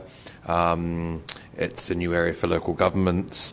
Over time and over the course of the 5-year Sustainable Environmental Strategy, this will become a more sophisticated area. It may be the case that companies will start self-reporting their embedded emissions, which will make it easier for the city, for instance, when we contract or procure, we could get this information because it will start to become more freely available. This carbon accounting is very technical, very detailed and very complex for some of the reasons which Councillor Odin made clear. We're not suggesting the item here or the amendment wouldn't be to start doing this work over the next 5 years. It would be investigate the options to start doing the work in the next iteration of the SES. Then that would enable us to see what the options would be for measuring and reporting Scope 3 emissions, and then that will provide us time to come back to Council with what the resource implications could be. But it's a very complicated exercise. If we're going to have any degree of accuracy, there would be a budget and a resourcing implication which we would discuss with the Council before this became a future action, possibly in the next iteration of the Sustainable Environment Strategy. Thank you. So I'm supportive of the intent. I don't know that I support 6.2. I don't know about putting actions beyond I know we've got dates that sit out as far as 2030 that are already in there, but that's a path to implementation. In terms of wording, I probably would have preferred something along the lines of develop a strategy to better understand our Scope 3 emissions and to manage that appropriately in line with community and council expectation, or something more along those lines, because I think this, as I say, whilst I support the intent, this effectively I can't see I can't see 6.2 existing with 6.1 following the line the CEO has mentioned, which is effectively 5 years of investigate how we would do it. To me, that the two don't sit well together. There's clearly an expectation, certainly from Councillor Odin, that we would actually be either actively measuring or ready to do it on the 1st of January 2024, I would imagine, or 1st of July 2024. So, I support the intent. I don't know that the way that it's currently worded, whether it actually achieves what is best for the city in terms of what is the expectation and of this strategy. As I said, I would probably be more supportive of developing or to have a strategy and understanding of our Scope 3 emissions and how we may work to mitigate those, which doesn't specifically look at measurement and reporting, which could effectively become ultimately that's not the result. It's what 6.2 that we're looking to do, which is actually reducing those emissions, is the key thing. And I think that developing a strategy to achieve that is probably better than looking at the measurement and reporting options for effectively 5 years. So we'll listen to the debate, but see where we land. Councillors? Councillor Sportacus? Just a question through you, Mayor. Do we need 5 years to fulfil 6.1? Through you, Mayor Cole, we are not aware of any easy, simple way to do what's being suggested in 6.1, and we haven't done any work to understand what those options could be. We're aware of a couple of local governments in the country that are active in this area, but it's not a well-established enough area of measurement and reporting for us to be able to, for administration to be able to provide council with any surety on whether this is something that we can do accurately, which Councillor Murphy referenced, and that we could do within reasonable cost, because it would be complex, potentially expensive and resource intensive, and potentially not accurate depending on what information we were able to report and measure on. Councillor Gondaszewski? I notice in the response it talks about the limiting the measurement and reporting to major sources of Scope 3 emissions. Is it the intention of the mover that major might be incorporated into the amendment to perhaps provide some direction to administration that this isn't a... I mean, I could tell everybody how we could reduce our catering emissions, you know, Make Free Monday, people. But, you know, like, we'll Make Free Tuesday.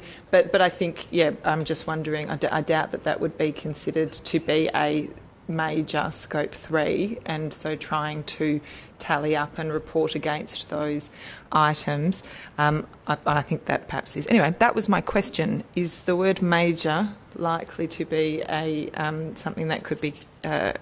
an influencing factor in how this measurement and reporting would be undertaken?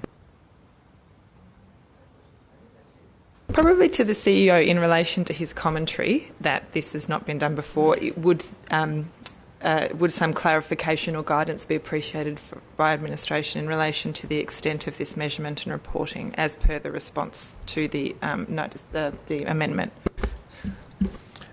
Through you, Mayor Cole, yes, that would be important because you would have to be a provider of a service or goods of a sufficient scale to be able to have this information available, and it is something we can start to build into our procurement practices over time because there will be an incentive through the market for providers of goods and services, particularly to public sector ones like local governments, to be promoting and making clear that what the service they're providing or the product that they're providing is contributing to sustainable environmental goals of local governments, state governments, federal governments and internationally. So the answer, Mayor, it would help if that amendment referenced specifically major emissions or major Scope 3 emissions. Thank you. Councillors, I'll speak to the amendment. Yes, I would be more comfortable supporting this if Clause 6.1 read options for a major Scope 3 operational greenhouse gas emissions, and also, I have to be honest, I don't really feel inclined to support Clause 6.2 because I think that 6.1 is a body of work around investigation, looking at whether the city has the skills, ability, whether we have to contract in someone to do this, what is required. It is new for local government, so I think that we have to sort of understand exactly whether it is local government that takes this on. To be honest, I'm not really aware of how this would be done. I had this idea that would it be similar, would there really be, if you had someone at federal government that was willing to take this on, would it really operate where you might have an approach where this was done through a similar system where food regulation has come on board, where now all food must be labelled with ingredients and percentages against daily intake requirements, and that therefore that when businesses are coming to offer you their services, there's a regulatory system around that so that you can read on the label what their carbon emissions are. So I think to ask the city to take on this role to sort of understand all of the emissions of all the third-party providers, I would love to see the federal government step into that space and actually bring in some kind of, some way to actually understand that, so that when people are coming to offer you services, they have to produce that information to you rather than us having to investigate and seek and try to understand and apply skills that are quite technical and difficult. So I'm okay with having a stab at trying to understand where the major sources are and then how we deal with that. But I think to say that this is going to be then implemented beyond 2024, I don't think we're there yet, because I think there's a long way to understanding what it actually means for the city, whether we're capable, whether it's overly complex, what are the resourcing requirements, etc., and what effect will it have, like what control do we actually have over that? I mean, to a degree we can say no to you because your emissions are high, but it's quite a body of work, like I think, and it's the first that it's come forward today. I've sort of had to go, what are Scope 3 emissions, and try to get my head around this, and I think to be talking about implementing something in 2024 about this, I think we really actually need to first get that first layer of information back to us. So as it stands, I don't support it, but if 6.1 with the word major came in, then that's something that I would feel much more comfortable to support, because I think the intent is really good, but I think that it comes with ramifications that we don't fully understand. Yes. Through you, Mccole, just to clarify a comment you made, it's absolutely the case. We don't currently have the skills or ability or resources to do this. It is a highly technical auditing or accounting function to understand this, so that would require more work to see what the cost implications for us to do that in the future. Well, that really begs the question. When I read administration's comment, the first word is supported, so perhaps you could help me understand that. Through you, Mccole, we can support 6.1 asks us to look into the options for us to be able to do this, and whether or not there are some options which we could readily pick up, but we haven't identified what those options could be at the moment. But this will certainly evolve over the next few years as this becomes a more common practice within companies and local and state governments. Any further comments on the amendment? Okay, I'll put the amendment. All those in favour? 3, 4. All those against? It's lost. We're back to the substantive. Councillor Gonchevsky, you had your hand in the air.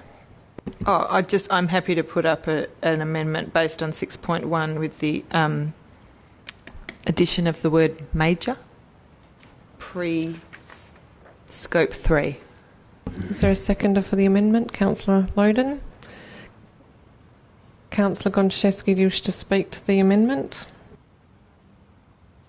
No, look, just reading the room and taking on board the commentary from administration, I suspect this has a greater chance of getting through. I actually think it is something that is good to look at, but also not to necessarily commit to any resourcing, significant resourcing component until we actually really understand the benefits that may come and how it could be implemented. So investigation phase would be great. Councillor Odin. Happy to support the proposed amendment. Councillors, is there an issue with the wording? Currently 6.2 is retained. It needs to be deleted. It wasn't moved. Yep. Okay, are there any further comments on the amendment? Okay, I'll put the amendment. All those in favour? Declare it carried unanimously. We're back to the substantive. Any further comments on the sustainable environment strategy? Okay, I'll put the motion. All those in favour? Declare it carried.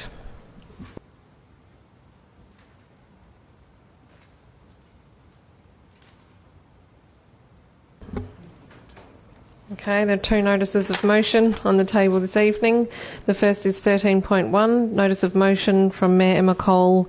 This is an absolute majority decision required because it involves a change to fees and charges, and the title is Waive the fee for skip bins on residential verges for less than 14 days. This is the only motion that I am permitted to move under the meeting procedures, so I will move my motion. If I could see if there's a seconder for this motion. Seconded Councillor Murphy. Look, I'll speak to this. This is something that we did touch on briefly during the budget discussion. I'd like to thank Councillor Castle for raising this issue, but I think that during the budget process so many issues come up that this one really sort of fell through the gaps a little bit. And I was prompted when this issue was raised by a community member who thought that this really didn't pass the pub test.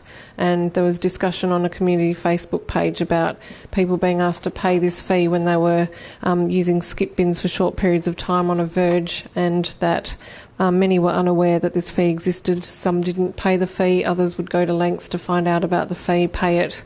And it's something that I think is unnecessary and that doesn't really differentiate between the impost and sort of amenity issue of long time skip bins sitting on verges that are tied to construction versus ad hoc use by residents where they're just basically getting a skip bin in to do some minor work or some garden clearance, etc. So the rationale behind this was really trying to differentiate between where residents are simply putting a verge on their a skip bin on their verge for a short period of time versus those longer lasting ongoing construction bins which do tend to have concrete and mess and all the rest all around it. So prompted by community members and also the fact that we had touched on this briefly during the budget process is something that, well, quite simply I just think to ask community members to pay $44 for a permit for a skip bin in this sort of situation is just a bit too much. Councillor Murphy. Yeah, I agree. It's a common sense motion. Happy to support. Thank you. Councillor Sportacus. Yeah. Maybe you can answer this, Mayor. I just had a query just ensuring that this was to the benefit of residents only. Just in the instance that we've got residents with adjoining businesses or in the event of demolition occurring, whether there would be inadvertently captured by this or whether there's protection in another way.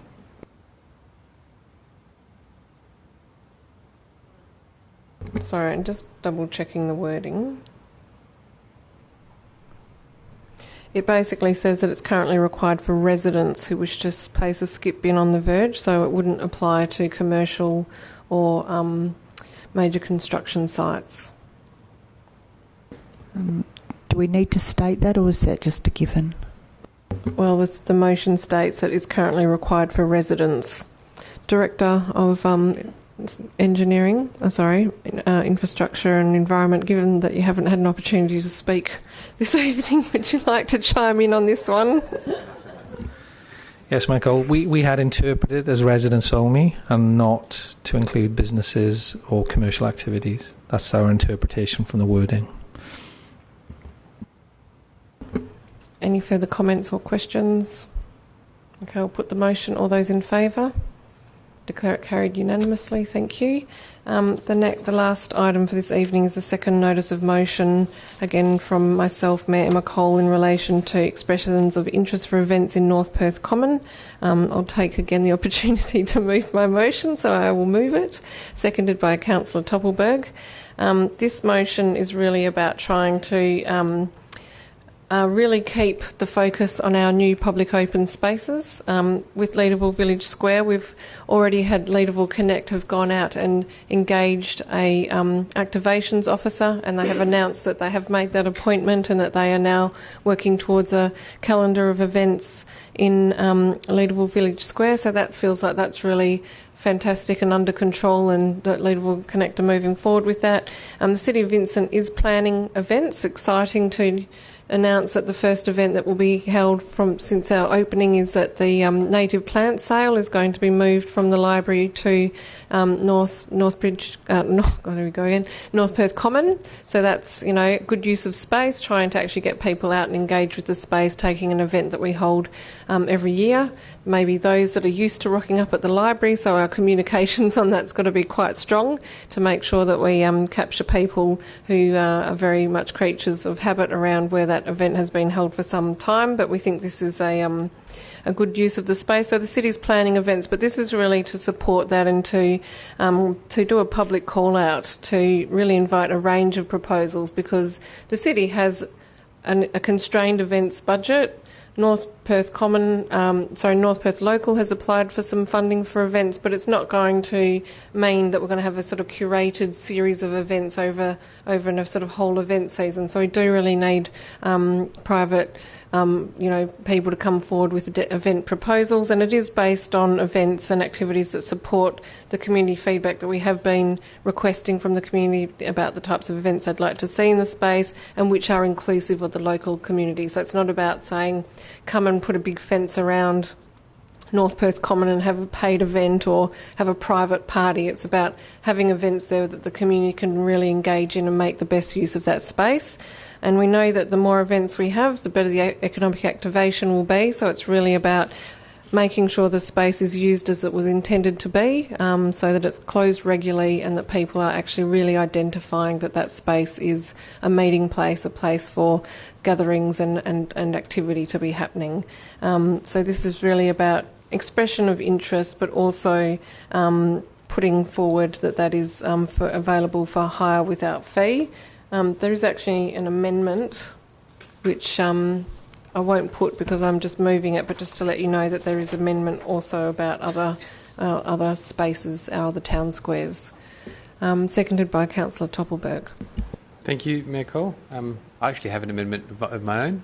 So this would be to... I support it. I think that it's important that we bring this in the public realm. I think that to sit back and say North Perth Local exists, therefore we'll end up with an activated space is not fair to them or to the community. I think that what we're looking for is for those interesting activities to go on. I just wanted, because when I first read it, it was apparent to me, but it may not be apparent to all, so it would be an amendment to include a new clause 4. There you go, Natasha, on the last item of the last meeting you get to have some dictation. So it would be notes that a summary of the community feedback referred to in clause 2 will be included in the expression of interest advertisement. I just think I'll move it and wait for a seconder. So it says notes that a summary of the community feedback referred to in clause 2 will be included in the expression of interest advertising, I suppose.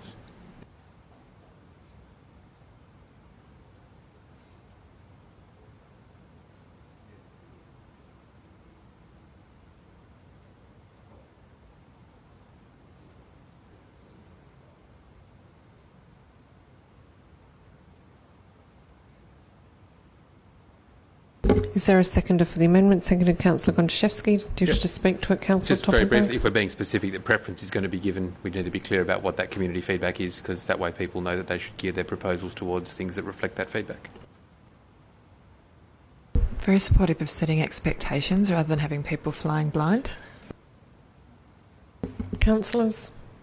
Also, just to note that we are going to be doing that exercise again at the native plant sale. So they're trying to capture more feedback from the community. So it hasn't really been finalised. It's sort of ongoing at the moment. But I think that just the timing around the events and the expression of interest, I think we have enough information to go with if we need to do one before the other. Any further comments on the amendment? Okay, I'll put it. All those in favour? Declare it carried. I do have a governance question. Can I also move an amendment to my own motion? Yes, I can. Okay. All right. I will move the amendment on the white with the red text. This amendment would be Clause 5, that administration advise Beaufort Street Network, North Perth Local and Leederville Connect that the Mary Street Piazza, North Perth Common and Leederville Village Square can be used by them fee-free, and that the City of Vincent will support these public events through in-kind support and its various grants. Is this seconded by Councillor Toppelberg? This was really in response to Councillor Murphy's question about this is great for North Perth Local, but what about encouraging activation in our other town squares? And I think that makes sense. So this is really just trying to re-emphasise to our community groups that where they want to run community events, that these are available free and that we will provide that support. I think Leederville Connect understands that already. We could really do with helping Beaufort Street Network make good use of Mary Street Piazza. They do try and activate that space regularly, but if this helps them to do more, then I think that we should support this. Councillor Toppelberg?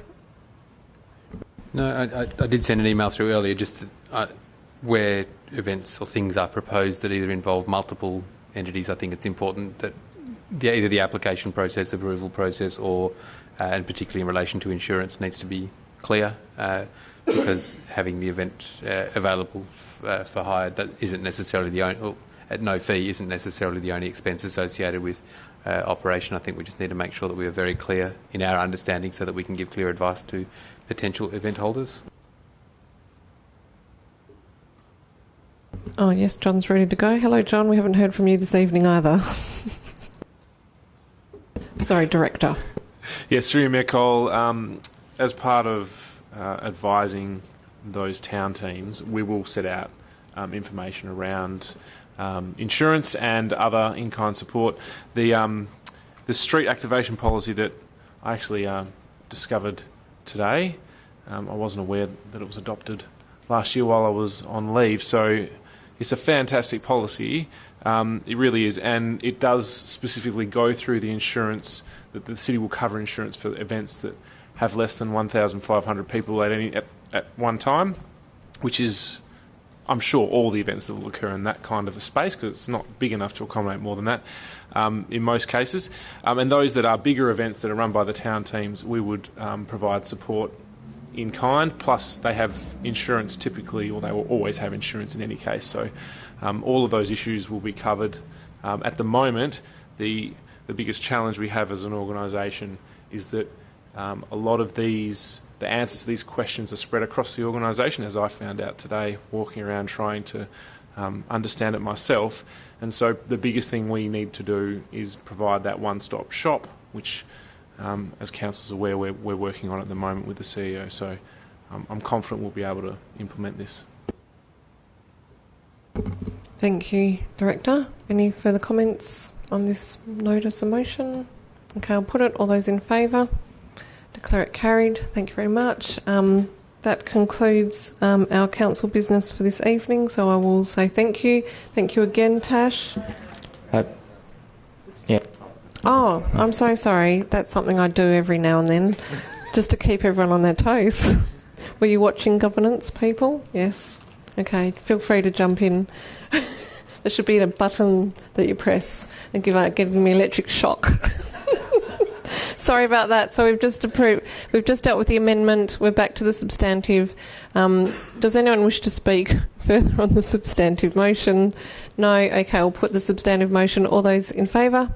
Declare the motion carried. Thank you for your patience. So we do not have any further business this evening, and I will declare the meeting close at 8:17 and wish Tash well again. Thank you very much, Tash.